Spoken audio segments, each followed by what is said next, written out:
Every single day, millions of trees are cut, transported, processed, and replanted in a cycle so massive, yet so sustainable, that it powers almost the entire construction industry of the United States. What looks like a forest being cut down is actually a forest being managed, planted, harvested, and replanted again in a continuous green cycle that has been running for more than 100 years. Today, we're stepping inside the supergiant wood harvest, where America cuts, processes, and replants millions of trees every year in a breathtaking, sustainable loop. Before we begin, don't forget to like, subscribe, and turn on the bell, because this is one cycle you have to see to believe.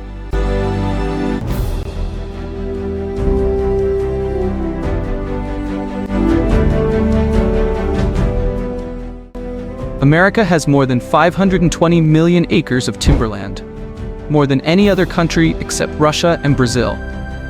And every year, the United States harvests around 400 million cubic meters of roundwood, making it one of the largest wood producers on Earth. But here's the surprising part. The U.S. forest system is one of the most sustainable in the world. For every tree harvested, 1.3 to 1.5 new trees are planted. Forest growth exceeds forest removal by more than 40%, meaning American forests are expanding, not shrinking. In the southeastern U.S., pine plantations dominate. Millions of acres of fast-growing loblolly and slash pine planted for construction lumber, furniture, plywood, and pulp. These trees grow for about 25 to 30 years and are harvested at full maturity. In contrast, the Pacific Northwest grows towering Douglas fir, hemlock, and cedar, which take 40 to 60 years to reach harvest age. These forests are not accidental. They are designed like agricultural crops, except the cycle takes decades instead of months.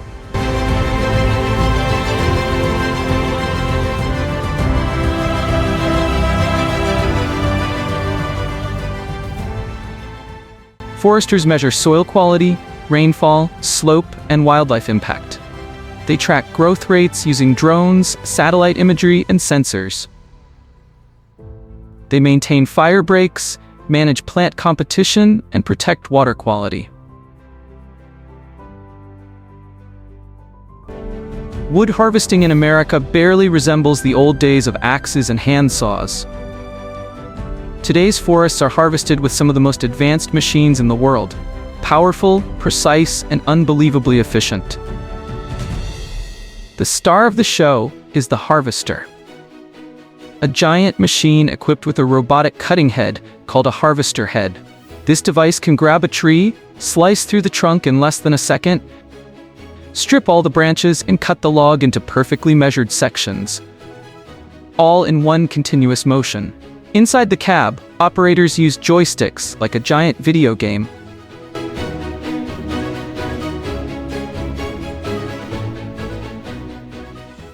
The machine's computer scans each tree, calculating diameter and density. The harvester head clamps onto the trunk, spins a razor-sharp saw blade at incredible speed, and the tree falls in a controlled arc. Feed rollers pull the trunk through the machine, removing branches and cutting the stem into logs of exact length. A single harvester can cut up to 200 trees per hour. Behind it comes the forwarder, a massive machine with 8 giant tires and a hydraulic crane. It lifts the cut logs and loads them into a giant bed, carrying 12 to 18 tons of wood at a time out of the forest. For steeper mountainsides in the Pacific Northwest, specialized machines do the work. Feller bunchers slice down trees and gather them in bundles.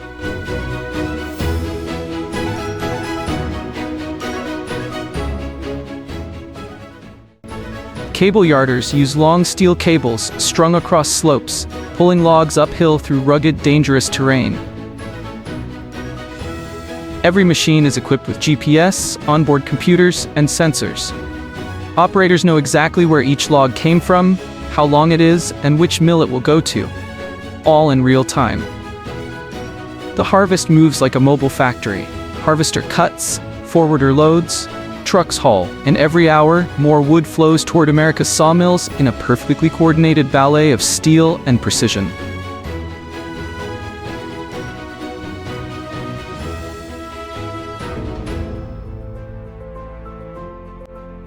But the log's journey has only just begun. When logging trucks arrive at America's supergiant sawmills, the transformation begins. These mills operate like enormous automated laboratories, turning raw logs into construction lumber with breathtaking speed. Trucks unload their logs onto steel decks, where giant log cranes sort them by diameter, length, and species. Each log is scanned with lasers and X-ray systems that map its internal structure, knots, density, curvature, and grain orientation. Computers then calculate the most efficient way to cut each log to maximize usable wood. The logs roll toward the primary breakdown machine,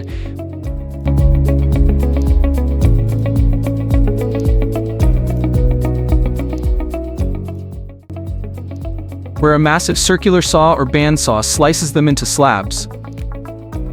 These slabs then move to secondary saws, where they are cut into boards, 2x4s, 2x6, planks, and beams. The boards then go through industrial planers that smooth the surfaces at blistering speed. Piles of rough lumber transform into clean, perfectly edged boards in just seconds. Next comes kiln drying, a critical step. Fresh wood contains 30 to 60% moisture, far too much for construction. The boards enter huge drying chambers the size of warehouses, heated with steam and controlled by computers. After 24 to 72 hours, moisture content drops to perfect building standards, around 12% for construction lumber. Once dried, boards are graded. Skilled graders and AI systems inspect each board for straightness, knots, warp, and strength. High-quality boards become structural framing lumber. Lower-grade boards become pallet wood, fencing, or packaging. Finally, the boards are bundled, strapped, labeled, and loaded onto trucks headed for Home Depot, construction sites, furniture factories, and thousands of other destinations. But even after the wood leaves the mill, the forestry cycle doesn't end. Because for every acre harvested, foresters return to begin planting the next generation of trees. In American forestry, harvesting is not the end, it's the beginning. Within months of a harvest, replanting crews return to the site to start the next 20 to 30-year cycle. Foresters first prepare the soil, removing leftover debris or using controlled burns to reduce excess brush. Then the seedlings arrive. Millions of tiny pine, fir, and spruce trees grown in nurseries. Workers plant by hand, using specialized shovels. A skilled planter can plant 1,000 to 2,000 trees per day, depending on terrain. In large operations, drones and GPS mapping assist crews to ensure proper spacing, usually around 600 to 700 trees per acre. In the southeastern US, loblolly pine grows incredibly fast, reaching harvest height in 25 years. In the Pacific Northwest, Douglas fir takes longer but produces some of the strongest structural lumber in the world. Over the next few years, foresters monitor growth, manage competing vegetation, and create wildlife corridors. The forest slowly transforms from a field of seedlings into a young stand of trees, then into a dense forest, and eventually back into mature timber ready for harvest again. It's a 25 to 60-year cycle, depending on the species and region. A cycle that repeats again and again. A cycle that ensures America's forests continue to grow larger and healthier every year. If you enjoyed this deep dive into one of America's most astonishing renewable systems, make sure to like, subscribe, and hit the bell, because we have many more journeys waiting, from the hidden factories to the giant landscapes that keep our world moving.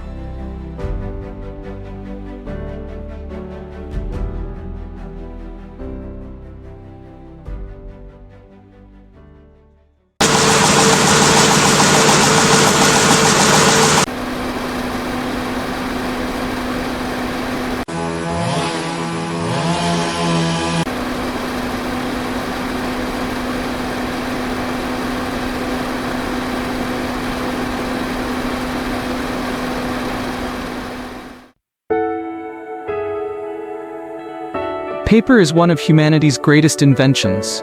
It carries our thoughts, preserves history, enables education, and even wraps our food. From the ancient scrolls of China to the printing of millions of newspapers every single day, paper has shaped civilizations. But behind every sheet of paper lies a fascinating journey.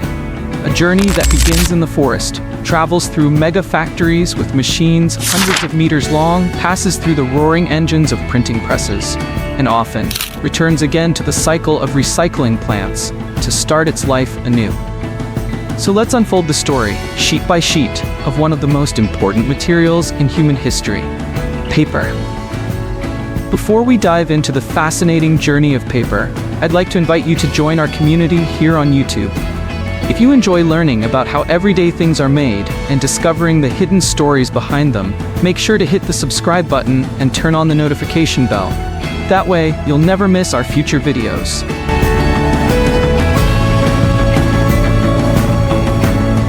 Our story begins deep inside managed forests. Contrary to what many think, most paper does not come from old-growth forests, but from sustainable tree farms. These are carefully planted and harvested areas designed to balance industry needs with environmental protection. Workers select trees, mostly softwoods like pine and spruce, or hardwoods like birch and eucalyptus, because of their strong, fibrous structure. Once cut, the logs are stripped of bark, chipped into small pieces, and transported to massive pulp mills.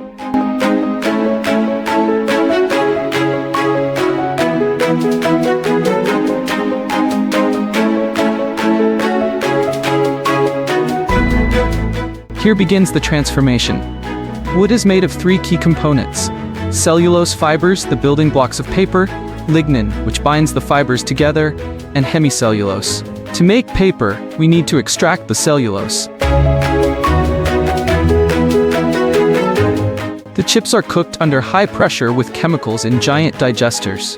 This process, called the Kraft process, dissolves the lignin and separates the cellulose fibers. What's left behind is a brown, mushy mixture called pulp. But raw pulp isn't yet ready to become paper. It needs cleaning, bleaching, and refining. Impurities like knots, sand, or leftover lignin are removed. Then bleaching agents are used to brighten the pulp, giving us the clean white fibers needed for high-quality printing and writing papers. The pulp is then mixed with water, lots of it. In fact, the pulp slurry at this stage is 99% water and only 1% fiber. Why so watery? Because it allows the fibers to flow evenly onto screens in the next stage, forming consistent sheets. This is the foundation.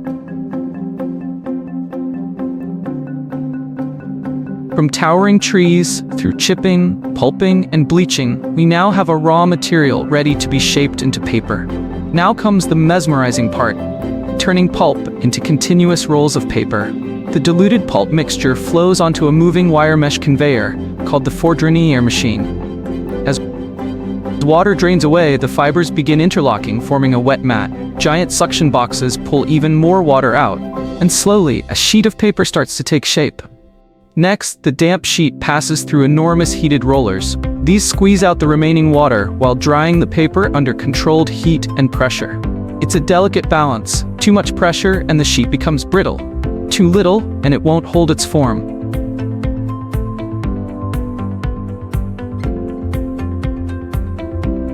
After drying, the paper undergoes calendaring, a process where smooth steel rollers compress it to achieve the desired thickness and surface texture.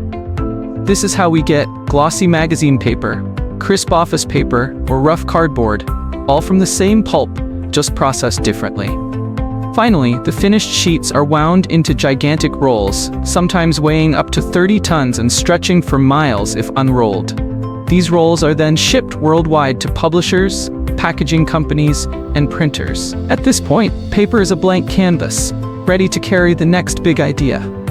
The invention of the printing press in the 15th century turned paper from a luxury into a necessity. Today, modern printing presses run at lightning speed, producing newspapers, magazines, books, and packaging on a massive scale. In offset printing, for example, inked images are transferred from a metal plate to a rubber blanket, then pressed onto paper. The paper zooms through rollers at hundreds of feet per second, each sheet absorbing precise layers of ink. Think about it. That morning newspaper you hold was just a blank roll of paper the day before. Now it's filled with photographs, headlines, and stories, brought to life by printing technology. From political revolutions to love letters, from textbooks to advertising posters, printing on paper has been humanity's way of spreading knowledge, culture, and emotion for centuries. Unlike many materials, paper can be recycled up to 5 to 7 times before the fibers become too short to bind. Recycling plants collect used newspapers, cardboard boxes, office waste, and packaging. The paper is sorted, shredded, and mixed with water to form a slurry again. Ink is removed through a process called de-inking, where air bubbles lift ink particles to the surface. The cleaned pulp is then mixed with fresh fibers for strength. This recycled pulp goes back to paper machines, forming new sheets. Some become newspapers again, others packaging boxes or even tissues. Recycling not only saves trees, but also reduces landfill waste and conserves energy. Each ton of recycled paper saves about 17 trees, 7,000 gallons of water, and enough energy to power a home for 6 months. If you enjoyed this video and want to see more fascinating journeys of everyday materials, don't forget to like, subscribe, and hit the bell icon. It really helps us grow and bring you more educational content from inside the world's most essential industries. Thank you for watching, and remember, the story of paper is also the story of us.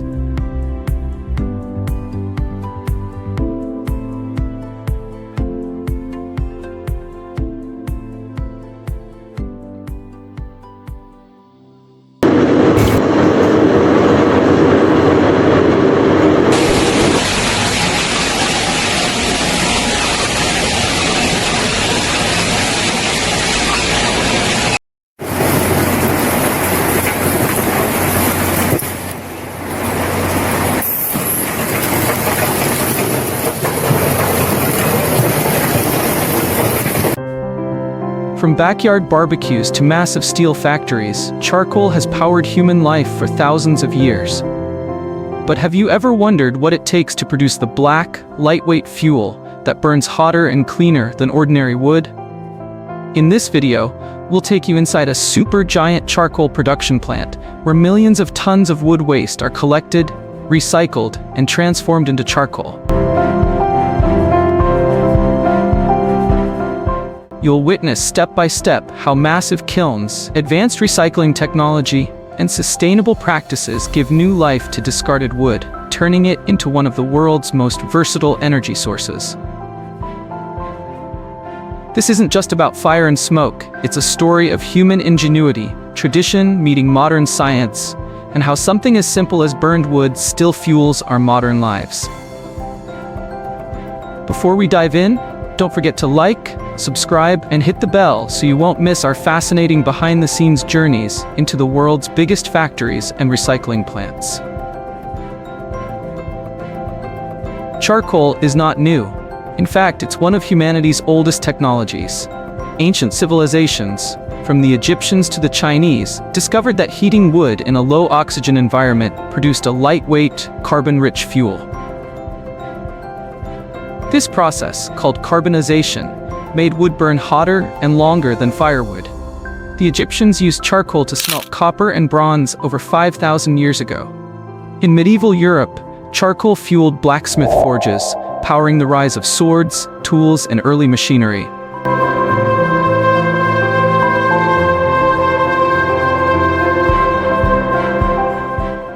The journey begins with wood waste collection. Trucks arrive at the recycling plant carrying massive loads of leftover wood, sawdust, branches, wood chips, and even furniture scraps. Instead of ending up in landfills, this waste gets a second life. At the facility, the wood is sorted. Clean wood, free of paint or chemicals, is separated from contaminated pieces. Workers and machines ensure that only safe organic material enters the charcoal line. Next, the wood is chipped and shredded into smaller, uniform sizes. This step ensures even carbonization later. Sawdust and fine particles are collected too, often pressed into briquettes. Nothing goes to waste. Even the smallest particle has a purpose.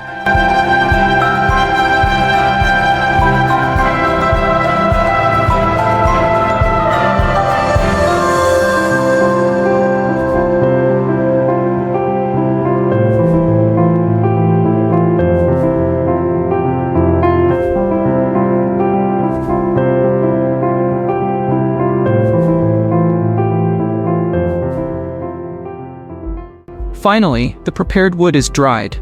Moisture is the enemy of good charcoal.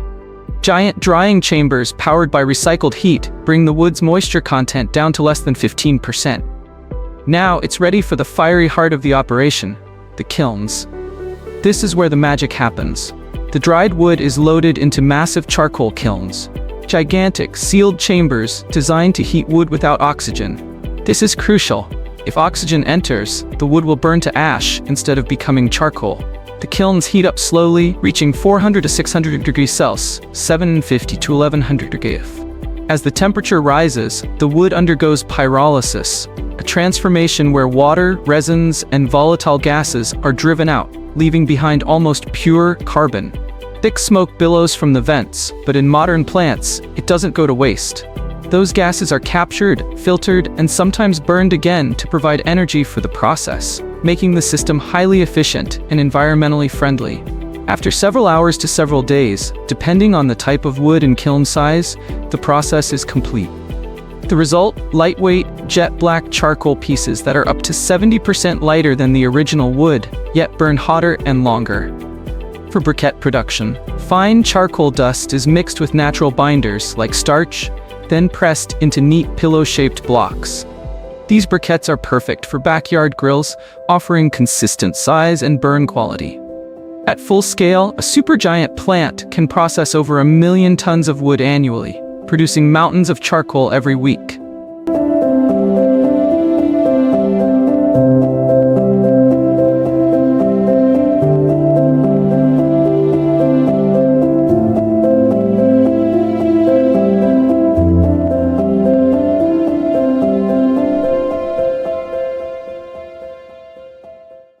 Once cooled, the charcoal is sorted. Large chunks are separated from small pieces, and dust is collected for briquettes. Modern machines use vibrating screens and conveyors to streamline this process. Next comes packaging. For industrial use, charcoal may be loaded directly into bulk containers headed to steel factories or chemical plants. For household use, it's packed into familiar paper bags, 5, 10, or 20 pounds, ready for supermarket shelves across the country. Labels proudly display terms like 100% recycled wood or eco-friendly production, highlighting the sustainable side of the process. From here, the charcoal travels worldwide, from American backyards filled with sizzling barbecues to Asian factories smelting metals or producing activated carbon for water filters. Charcoal is far more than just barbecue fuel. Cooking and heating, backyard grilling is the most familiar use, but in many countries, charcoal remains a primary cooking fuel. Metallurgy. Its high heat and low impurities make it essential in producing certain metals. Filtration. Activated charcoal purifies water and air, trapping toxins at a microscopic level. Cosmetics and medicine. Yes, charcoal even appears in toothpaste, face masks, and detox pills. But perhaps the most important aspect is sustainability. By recycling wood waste, these giant plants reduce deforestation, cut down landfill waste, and lower greenhouse gas emissions. Instead of chopping fresh trees, industries now transform leftovers into valuable fuel. Charcoal's story proves that even ancient materials can evolve with modern recycling to remain relevant and sustainable. Looking ahead, the charcoal industry is moving toward even greener practices. More plants are using closed-loop systems, where gases and heat are fully recycled. Research is exploring biochar, a form of charcoal applied to soil to improve farming and lock carbon away for centuries. Imagine a world where waste wood from construction sites and storm debris is no longer burned or buried, but reborn as fuel, soil enhancer, or filtration material. Charcoal could even play a role in fighting climate change. The ancient fuel of our ancestors may still have a bright, innovative future.